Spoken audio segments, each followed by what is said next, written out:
अहिंसा के अवतार श्रवण भगवान महावीर के चरणों में मेरा कोटिश वंदन हो आदरणीय प्रतिपल वंदनीय महान उपकारिणी परम पूज्य गुरुवर्या के चरण कमलों में, जिन्होंने मुझे संसार सागर से पार कराकर मोक्ष का भव्य मार्ग प्रदर्शित करवाया है, उन गुरुदेव एवं गुरुवर्या के चरणों में मेरा त्रिकाल वंदन। उपस्थित सज्जनों, माता बहनों, आज परवादी पर्यूषण का तीसरा दिन है। इन्हें आज तेले का दिन है। कई भाई बहनों को आज तेले के पचकान है। अभी अभी आप शास्त्र के माध्यम से सुन रहे थे, देवकी रानी का वर्णन, और हमारा अपना विषय है कर्म, कर्म सिद्धांत। जिन्होंने कर्म सिद्धांत के 6 भाग पढ़े होंगे, किसने पढ़े जरा हाथ ऊपर करना। नहीं पढ़े, कोई बात नहीं। लेकिन जो कर्म सिद्धांत के जो भाग पढ़ते हैं, तो हमारे जीवन में कुछ परिवर्तन आता है। कर्म एक ऐसी चीज है, लेकिन कर्म बनने का मूल कारण क्या है वो तो हम समझे। कर्म किससे बनते हैं, क्या कारण है, क्या वजह है। रागो या दोषो भी कम्म कम्मम च मोह पवम वयंती कम्मम च जाई मरणस्य मूलम दुखम च जाई मरणम वयंती। कर्म बनने के जो 2 कारण है, तो जो बीज है, एक राग है और एक द्वेष है। और राग देश इतना बढ़ता जा रहा है हमारे जीवन में, परिवार से लेकर समाज, समाज से लेकर देश, देश से लेकर राष्ट्र तक, और राष्ट्र से आगे बढ़ते तो गुरु भगवंत तक पहुंच जाते। ये मेरे महाराज, ये तेरे महाराज है। अरे किसके महाराज है?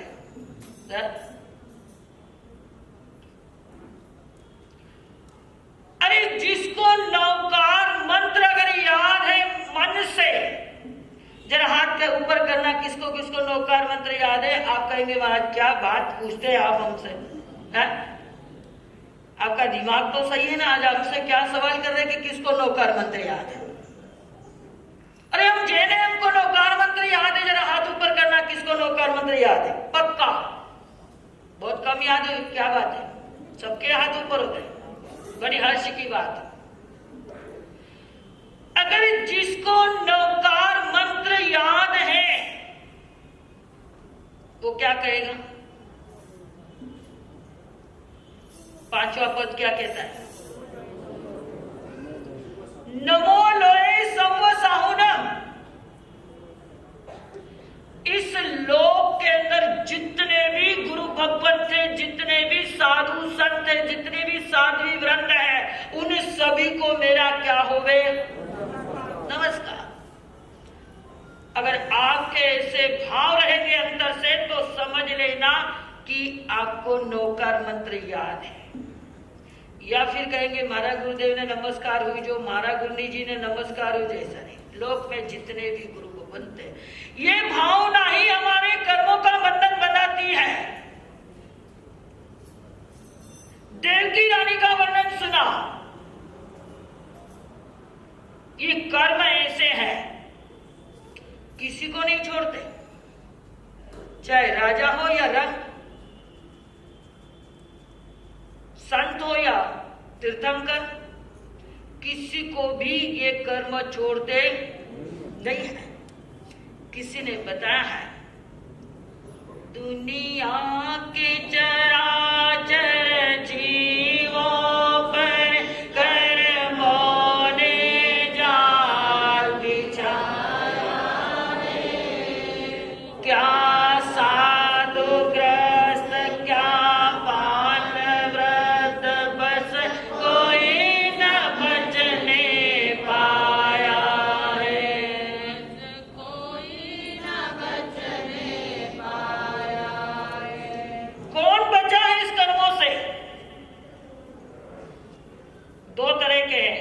शुभ कर्म और एक अशुभ कर्म। अशुभ कर्म बहुत सारे बन जाते हैं और शुभ कर्म बहुत कम बनते हैं।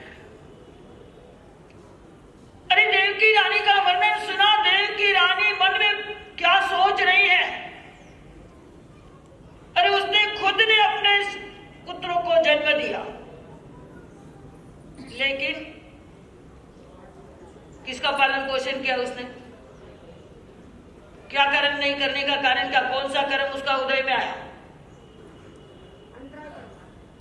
अंतराय। और क्या उदय? क्यों उदय? अंतराय क्यों आई? अरे देवकी रानी ने अपनी जेठानी के 7 रत्न चुराए थे। कितने रत्न चुराए थे? 7 रत्न चुराए थे। पूर्व भाव में 7 रत्न चुराए। 7 में से उसने क्या किया? वापस 1 रत्न उनको पहुंचा दिया और 6 रत्न क्या कर लिए अपने पास। यही तो उनको जो 1 पहुंचाया, 7 रत्न चुराए जेठानी के, उसमें से 1 रत्न उन्होंने वापस पहुंचा दिया। तो वह 1 रत्न जो पहुंचाया है वह है कृष्ण का रूप। वही कर्म उदय में आए। देवकी रानी चिंतन कर रही है कि मैंने क्या मेरे बच्चों का पालन पोषण नहीं किया। मन के अंदर क्या कर रही? वह आर्त रौद्र ध्यान ध्या रही। कौन सा ध्यान? इमे जोरे देवकी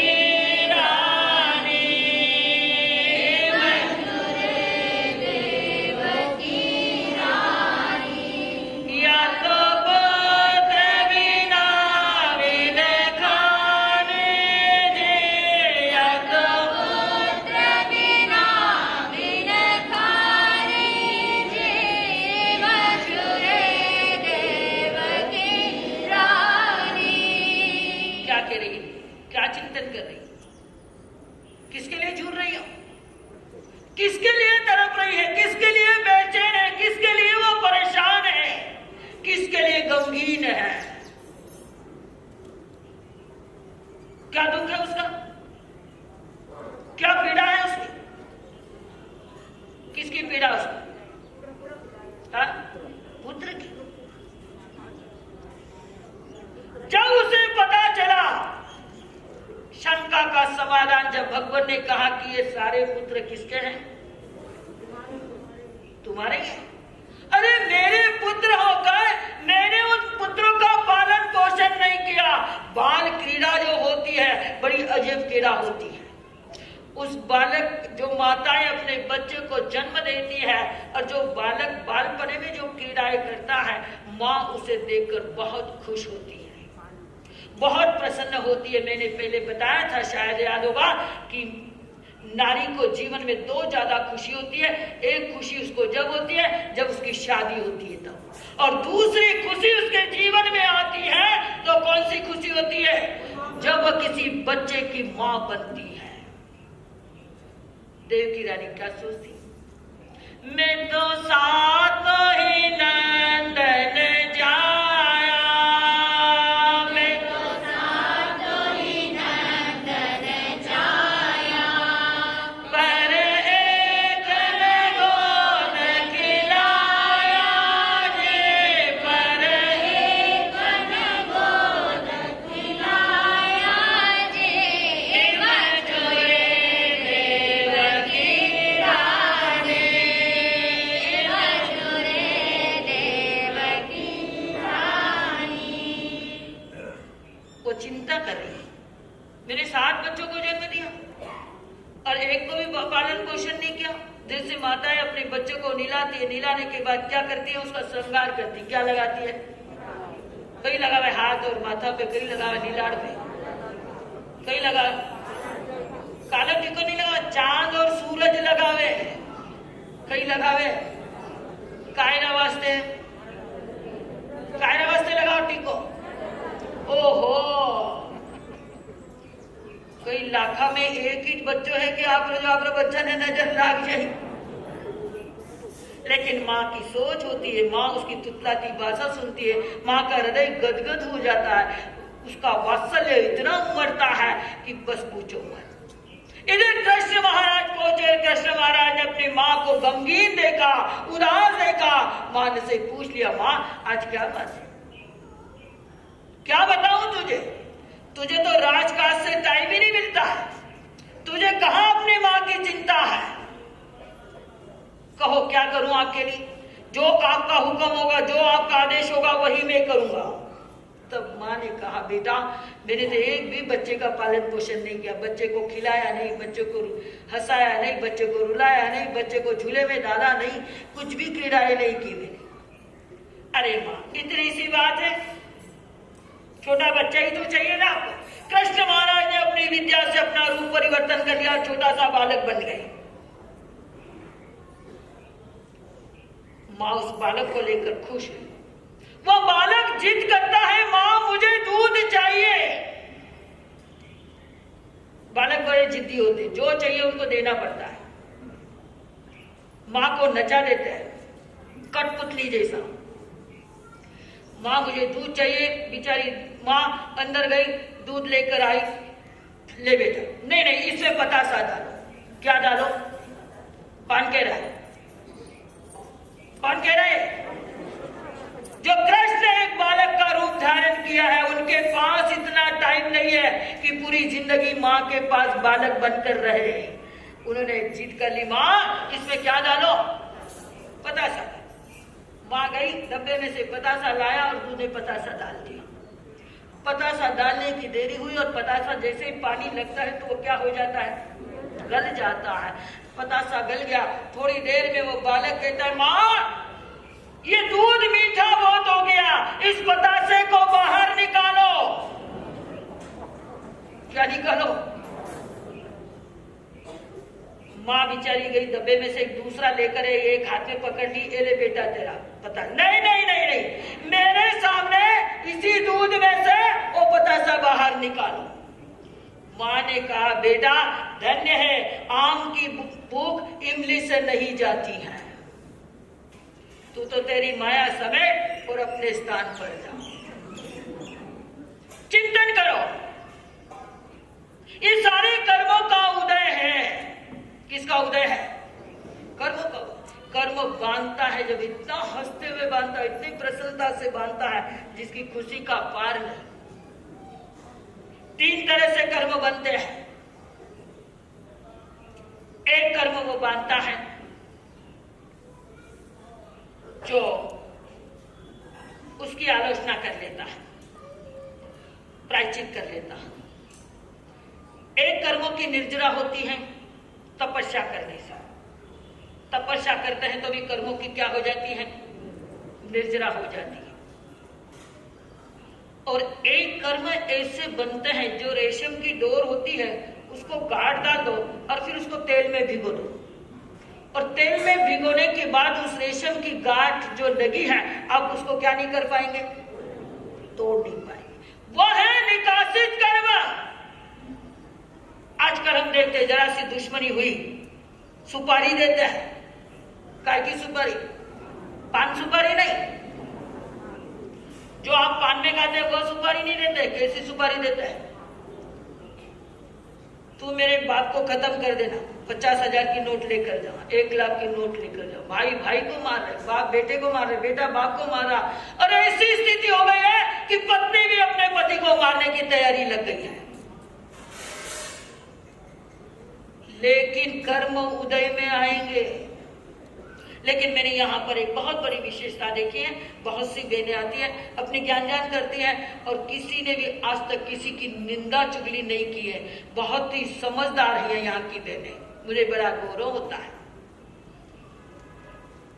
किसी की माता बड़ी नहीं, ना साधु संतों की नहीं, ना श्रावक सारिका की नहीं, ना घर की, ना बाहर की। कर्मों की निर्जरा कर रहे हैं। हम कर्म बांध लेते हैं। बहुत सी जगह एक बस गई या एक ट्रेन गई, सारी बस उलट गई, उसमें एक आधा बच गया या सारे खत्म हो गए। ये क्यों साथ में मरते हैं? क्यों साथ में एक्सीडेंट होता है? उसका क्या कारण है? उसकी क्या वजह है? जो सामुदायिक कर्म बांधता है, इन्हें साथ में कोई बैठ गया तो उसने हाँ मिलाई, उसने भी हाँ मिलाई, उसने भी हाँ मिलाई, हाँ में हाँ मिला दी। लेकिन सुनने और देखने में 4 अंगुल का फर्क है। किसी की सुनी सुनाई और किसी कही कहाई मत बोलो। बांधेंगे जब हंस हंस के बांधेंगे, बहुत खुश होके बांधेंगे, लेकिन उदय में आएंगे जब क्या होगा? बहुत से व्यक्ति कर्जा ले लेते हैं, करोड़ों का कर्जा ले लेते हैं। क्या कर लेते? करोड़ों का कर्जा ले लेते हैं, और जब चुकाने का टाइम आया, लेते समय मन बड़ा प्रसन्न होता है। क्या होता है? मन बड़ा प्रसन्न होता है। प्रसन्नता से करोड़ों रुपए, अरबों रुपए ले लेता है उधार, और जब चुकाने का समय आता है तब क्या करते हैं जी? क्या करते हैं? रातों रात लंबी दाढ़ी। समझ गए? इसका अर्थ क्या हुआ है? क्या करते हैं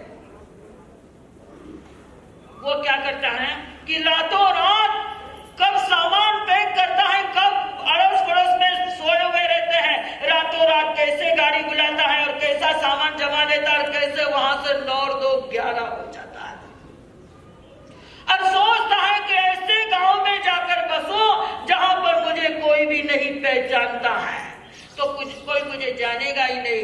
नए गांव में जाकर बस गया, और कोई भी गांव में अगर बनिया है तो लोग उसे सेठ के नाम से ही पुकारेंगे।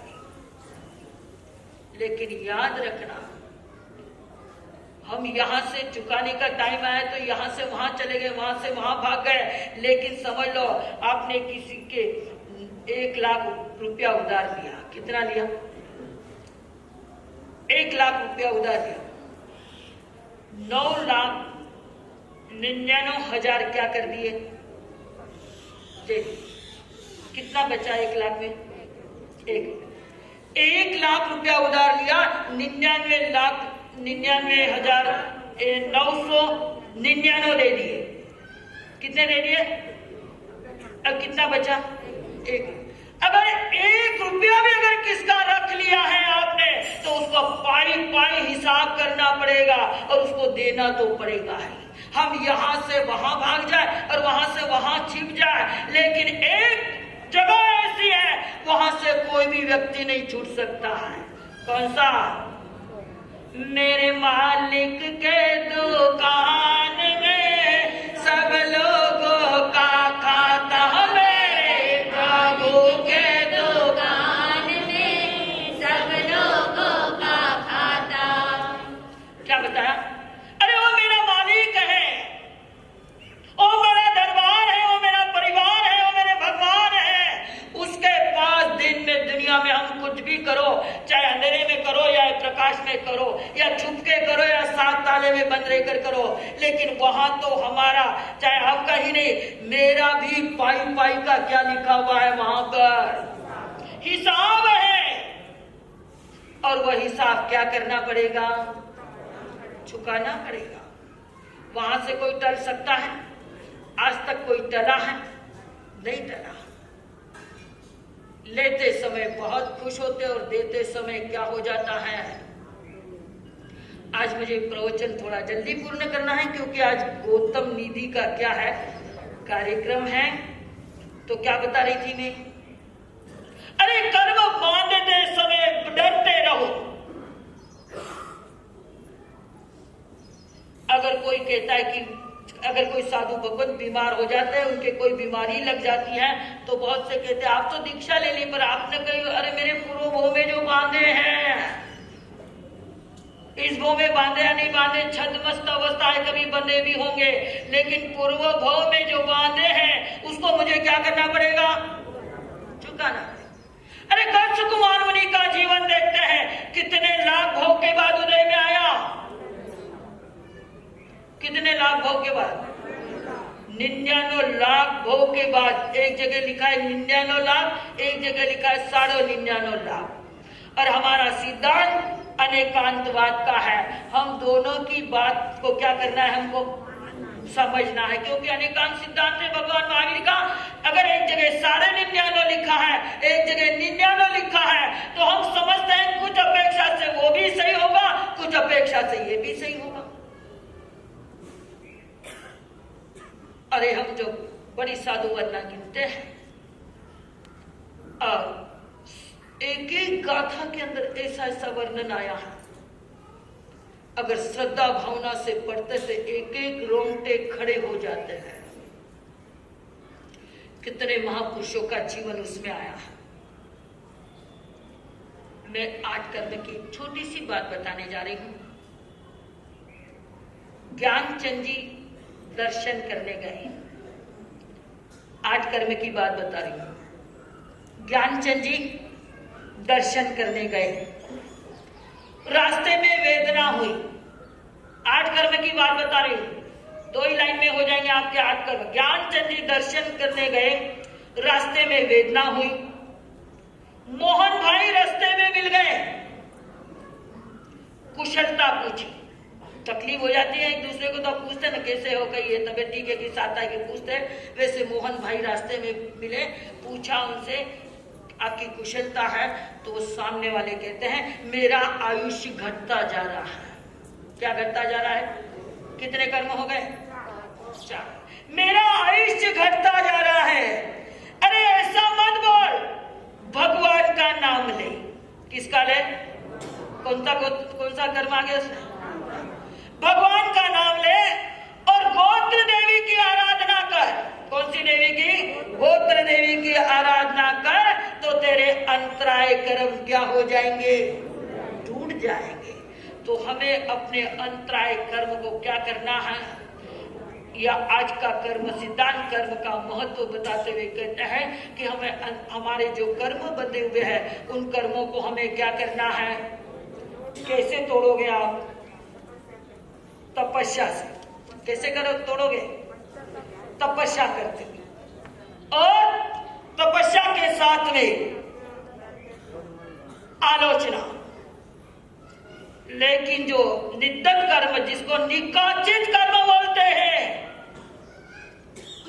वह निकाचित कर्म तो भोगे बिना छुटकारा नहीं है। एक माँ ने 4 बच्चे को जन्म दिया, माँ एक है लेकिन बच्चे कितने हैं? 4। अब समझ लो 4 बच्चे हैं, एक कमाने वाला, एक गमाने वाला, एक जोड़ने वाला और एक व्यसनी। तो इसमें दोष किसका है? जन्म देने वाली मां का। किसका दोष है? लेकिन संतान अपनी मां से कहती है अरे मां, तूने उस बेटे को देखो क्या दे दिया, उसका क्या कर दिया और मेरा क्या कर दिया, मेरे तो नसीब ही फूटे हैं। इसमें सारा दोष किसका है? मां का। मत दीजो मावर लेने दो से कर मारी जारी जारी भैरे। मत दी मावर लेने दो से कर मारी न्यारे न्यारे। क्या कहते हैं? अरे माँ को दोषित मत मानो, माँ को दोष मत दो, माँ को गलत मत बोलो। ये हमारी करनी का फल है। किसका फल है? हमने जो कर्म किए हैं, अगर हमारे जीवन में सुख और दुख आता है तो ये हमारे कर्मों का फल है। किसी का दोष नहीं है उसमें। हमने बांधे हैं, उसको क्या करना पड़ेगा? बांधना बहुत सरल है। बांधता है तो इतना खुश होता है, इतनी प्रसन्न होता है, इतनी हंसी उड़ाता है। अगर मैंने आपको पहले भी बताया था प्रवचन में, अगर आपके दिमाग में कोई भी गुरु भगवंतों के लिए, किसी भी साधु भगवान के लिए, किसी भी शिष्या के लिए आपके मन में अगर कोई भी शंका हो तो आप समक्ष जाकर उनका क्या कर लेना चाहिए? समाधान कर लेना चाहिए। क्योंकि छद्मस्त है हम, साधु भगवान छद्मस्त है, और छद्मस्त से ही क्या होता है? गलती हो सकती है, भूल हो सकती है, लेकिन आपके कर्मों का बंधन नहीं करना है तो आप समक्ष जाइए और विनय विवेक से उनसे पूछिए और शंका का समाधान करिए। अगर बात बाहर घुमाएंगे तो समझ लेने कर्मों का क्या हो जाएगा? आपका एक छोटा सा बच्चा कोई गलती कर लेता है, कोई चोरी कर लेता है, और सुबह उठकर आप दोनों पति पत्नी पत्नी चिल्लाते हैं और पड़ोसी आज से पूछता है क्या बात है, किसने चोरी की। दोनों में बहुत जोर से झगड़ा हो रहा था। आपके बेटे ने चोरी की क्या, ऐसी आवाज आ रही थी हमारे यहाँ। तो आप क्या जवाब दोगे, कई जवाब दोगा। चोरी की उसने, चोरी की है, फिर भी क्या कहते हैं, नहीं नहीं नहीं नहीं मुझे पता नहीं था। इसने क्या किया, मेरे से नहीं पूछा, लेकिन इसने इसके पिताजी से पूछ कर लेकर गया है। तो हो सकता है किसी साधु साधी की कोई गलती हो, तो उसको कैसे करेंगे हम लोग, कर्मों की निर्जरा करते हुए समभाव से उनको पूछे कि भाई आपने ये गलती की है, तो आपको गलती का एहसास होना चाहिए। तो समझदार वही होता है कि जो शांति से उसको समझाया जाता है। अपने जीवन में कर्म बांधते समय डरो, क्या करो, डरो। चाहे हम कहीं पे भी कर्म बांधते हैं, मैंने बोल दिया एक स्थान ऐसा है कि वहां पर सबका क्या है, खाता है। मेरा भी है, आपका भी है, आपका भी है। वहां उस खाते से कोई नहीं बच सकते। हो सकता है आपने कोई बैंक में खाता खोला, वो बैंक पसंद नहीं है, वहां से उठा लिया, दूसरी बैंक में डाल दिया, वहां से उठा लिया, तीसरी बैंक में डाल दिया। लेकिन एक परमानेंट बैंक ऐसी है जो भगवान की बैंक की है, वो दरबार भगवान का है। और वहां पर दिन हो या रात हो, सुबह हो या शाम हो, वहां पर तो हम दिन में 24 घंटे के अंदर जो भी करते हैं उसका तो पाई पाई का वहां पर क्या होता है, हिसाब होता है। हम जीवन में चिंतन करें, किसी की निंदा न करें, सास बहू की न करें, बहू सास की नहीं करें। दोनों को एक दूसरे को समझ कर लेना है। कैसे लेना है, एक दूसरे को समझ कर लेना है। क्या करना है, हमको कर्मों को तोड़ना है।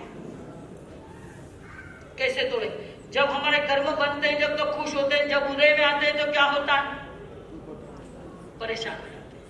अरे बांधे हैं तो भोगना भी पड़ेगा। और कैसे भोगोगे, अरे तू पाप कर छाने छाने, किसी ने लिखा है तू पाप कर छाने छाने, यानी छाने छाने का मतलब समझ रहे हैं आप, किसको कहते हैं, चुपचाप। तू पाप कर छाने छाने, पर ऊपर वाला लिखेगा पाने पाने। क्या करेगा वो, एक एक पान पर लिखा जाएगा। तुम भले कितने भी चुपचाप करो, कितने भी अंदर करो, कितने भी चोरी से करो, बाहर करो या अंदर करो, उसका भुगतान हमें करना पड़ेगा। अरे जब स्कंदक ऋषि की, उन्होंने पूर्व भाव में राजा के दरबार में एक बड़ा फल आता था। क्या है, बड़ा फल। और उस फल, राजा ने एक शर्त रखी कि कौन ऐसा होशियार है, कौन ऐसा बुद्धिमान है कि जो भाई उस फल का पूरा कवर एक साथ में निकाले। क्या करे, ऊपर का जो छिलका है ना, पूरा अखंड कौन निकाले। तो हमारे स्कंदक ऋषि के पूर्वभो में उन्होंने सुना, सोचा अरे ये तो मेरी कला है, मैं क्यों ना इसको कर दूं। तो वो क्या करते हैं, कद्दू, क्या बोलते हैं आप लोग, कद्दू का जो भी बड़ा फल होता है उसकी खाल उतारी। क्या उतारी, उस कद्दू की खाल उतारी, तो उनके उस भोग का कर्म उदय में आया, मुनि बन गए। लेकिन पूर्व भोग के कर्म के उदय से क्या होना पड़ा जी उनको, शरीर की क्या उतारी जा रही है। तो कई करना अभी क्या करना, अरे जब कर्जा लेते हैं तो चुकाना तो पड़ेगा। जब स्कंदक ऋषि की जो काल उतारी जा रही थी, लेकिन वो क्या सोचते हैं, मैं अब इस जीवन में कोई कर्मों का कर्जा नहीं लूं। मैंने पूर्व भोग में ऐसा कर्जा लिया है जिसे मुझे क्या करना पड़ेगा। जब उनकी खाल उतारी होगी, कितनी वेदना हो। जैसे आप सब्जी बनाते हैं और एक चोट लग गई या चक्कू लग गया, छुरी लग गई, तो कितनी वेदना होती है? वेदना हुए कि नहीं होती? क्या होती है? अरे धन्य उस स्कंदक ऋषि जी को, पूर्व भोग के कर्म उदय में आए, ध्यानस्थ बैठे हुए हैं और राजा ने आदेश दिया कि इनकी चमड़ी पूरी निकाल दो, अखंड चमड़ी पूरे शरीर की जैसे कवच पूरा होता है, कितनी उस राजा के आदेश से उनके शरीर से पूरी चमड़ी क्या हो रही है, छीली जा रही है। और वो क्या कर रहे हैं, 4 ध्यान में से कौन सा ध्यान ध्या रहे हैं? कौन सा ध्यान ध्या रहे हो? धर्म से कहां चले गए? शुक्ल ध्यान में चले गए। अरे धिक्कार है मुझे, मैंने पूर्व में से कर्म बांधे हैं जो अभी उदय में आ गए हैं। बहुत सी बहनें, जैसे आम का मौसम खत्म होता है, जब केरिया बाजार में आती है, हमारी बहनें क्या करती है, कोई करो आचार, आवाज आएगी, क्या करें? अरे महाराज साहब, केरियों का मौसम है और मेरे हाथ का अचार 1 साल तक टिकता है, इसलिए सब मेरे भाई जी क्या, वो भाभी क्या, ननद क्या, वो मुझे समाचार देती है जैसे केरिया का मौसम आया और हमें समाचार आ जाते हैं। कोई कहता है 2 किलो की केरी लाना, कोई कहता है 5 किलो, कोई कहता है 10 किलो। अरे तुम क्यों बांधते हो कर्म? तुम्हारे उदय में आएंगे। हो सकता है आपने अचार बना कर दिया, रिश्तेदार कुछ समय के लिए आपसे खुश होंगे, लेकिन आपके जिंदगी के भव भ्रमण क्या हो गए? थोड़ी सी खुशी के लिए, थोड़ी सी प्रशंसा के लिए आप कर्मों का बंधन मत करो। अरे वो 1 साल टिके या 6 महीने टिके या 6 दिन टिके, हमें उससे क्या लेना देना है। अज्ञान दशा में मत जाओ, ज्ञान की दशा में घूमो, ताकि हमारे कर्मों का क्या होवे जी, बंधन कम होवे। एक कुमार मटकी बनाता है, क्या बनाता है? मटकी बनाता है। 3 मटकी सामने रखी हुई है, लेकिन तीनों मटकी मिट्टी की बनाई हुई है, और एक ही कुमार ने बनाई है, लेकिन तीनों मटकी तीनों जगह जाती है। कहाँ जाती है? एक मटकी जाती है शिव जी के मंदिर के वहां पर, जहां पर उसको लगाया जाता है, और उसमें से क्या गिरता है?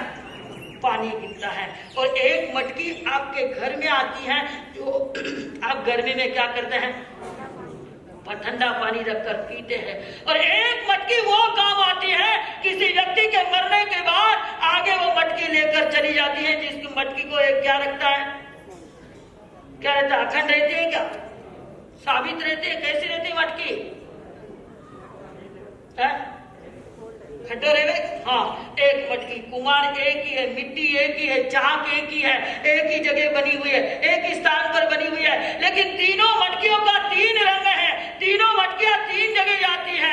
उसी प्रकार हमें सोचना है, हमें कौन सी मटकी पसंद करना है तीनों में से, हम किसके काम आ सकते हैं, हम कैसे कर्मों से बच सकते हैं। समय हो गया, 10:30 बज गए हैं। अपने जीवन में क्या करो, किससे तोड़ना है, किसको तोड़ना है हमको?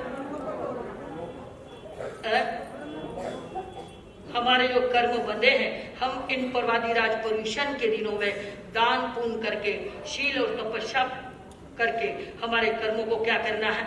निर्जरा करना है। किसी ने बताया है, ओ प्रभु जी तोड़ो ये कर्म का घेरा,